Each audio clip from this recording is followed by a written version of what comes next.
વિકાસશીલ કચ્છ જિલ્લાનો રાજ્યમાં સૌથી વધુ ટોલ પ્લાઝા ધરાવતા મથકોમાં બીજા ક્રમે સમાવેશ થાય છે।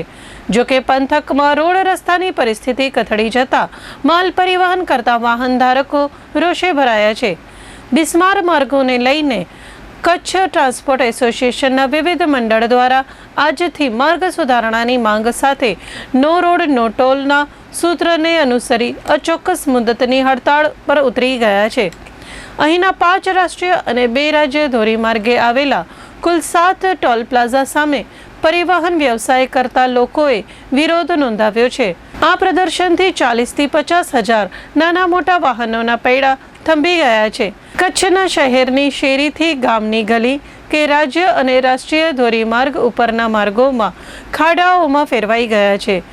એક પણ માર્ગ સાબુત રહ્યો નથી, જેના વિરોધમાં કચ્છભરના વિવિધ ટ્રાન્સપોર્ટ એસોસિએશને એક સાથે હડતાળની શરૂઆત કરી છે।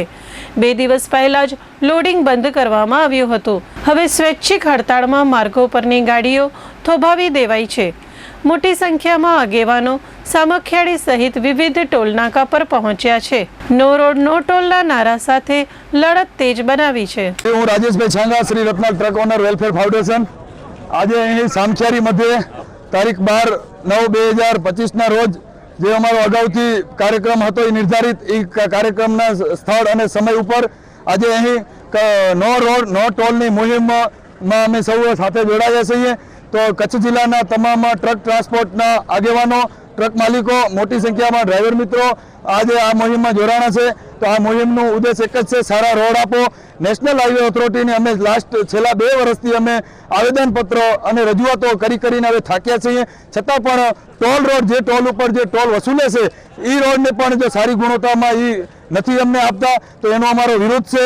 એ વિરુદ્ધ અમે અમારી શાંતિપૂર્વક ગાંધી ચિંધ્યા માર્ગે સ્વયંભૂ ટ્રક માલિકો પોતાની ટ્રકોને પાર્કિંગ કરાવી અને એક સરકારને અને ટોલ કંપનીને અમે એક સંદેશો આપીએ છીએ કે ભાઈ જો અમારી પાસેથી તમારે ટોલ લેવો હોય તો અમને કોઈ વાંધો નથી, પણ અમને સારા રોડ ગુણવત્તાપૂર્વક અમને યુરોપ જેવા અમને રોડ આપો તો જ અમે તમને ટોલ આપીશું, નહીંતર અમે અમારો સ્વૈચ્છિક રીતે અમે આંદોલન અમારું જારી રાખશું।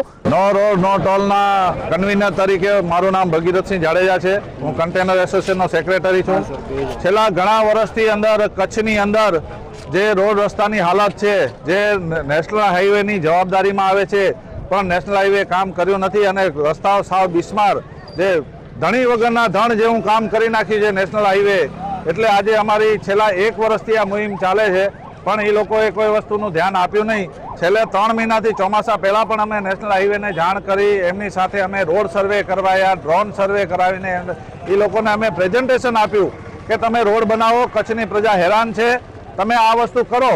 પણ ના, એ આના જેવું છે કે જેમ ભેંસ માથે પાણી નાખીએ તો પાણી રહે નહીં, એમ આ નેશનલ હાઈવેનો રીઢો તંત્ર કાન માથે બેરા એના જેવી વ્યક્તિઓ છે આ બધી। એટલે ના છૂટકે અમારે નો રોડ નો ટોલની મુહિમ ચલાવવી પડી અને સમગ્ર કચ્છના ટ્રાન્સપોર્ટરો આ મુહિમની અંદર જોડાયેલા છે।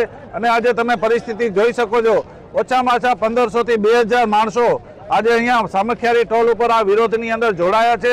સાથે સાથે મુન્દ્રા ટોલ ઉપર પણ લોકલ મુન્દ્રા ટ્રાન્સપોર્ટ એસોસિએશને પણ વિરોધ નોંધાવ્યો છે અને ત્યાં પણ અમારી ટીમ એક કામ કરી રહી છે અને બધાનો કચ્છના બધા ટ્રાન્સપોર્ટ એસોસિએશનનો સાથ સહકાર છે। આજે અમે અહીંયાથી કચ્છની પ્રજાને કહેવા માંગીએ છીએ કે આપણે આપણા અધિકાર માટે લડવાનું છે, નહીં કે કોઈના બીજાના કામ માટે। આપણો અધિકાર છે, આપણે પૈસા ચૂકવીએ છીએ, આપણે જે રોડ ઉપર ચાલીએ છીએ એ રોડ ઉપર ખાડા શાના માટે? એ લોકો આજે વર્ષે 2-2 હજાર કરોડ રૂપિયા કચ્છમાંથી ટોલના નામે ઉઘરાવીને જતા હોય તો આપણે શેના માટે અહીંયા પૈસા ચૂકવવા જોઈએ? એટલે અમે આજે અહીંયા કચ્છના તમામ ટ્રાન્સપોર્ટ એસોસિએશનો સાથે ગાંધીધામ ચેમ્બર, જે કચ્છની નહીં સમગ્ર કચ્છની માતૃ સંસ્થા છે, એનો પણ અમને સહકાર છે અને અહીંયાથી અમે આજે નો રોડ નો ટોલ જ્યાં સુધી અમારી માંગ નહીં સંતોષાય ત્યાં સુધી અમારી આ લડત અમે અહીંયાથી ચાલુ રાખશું।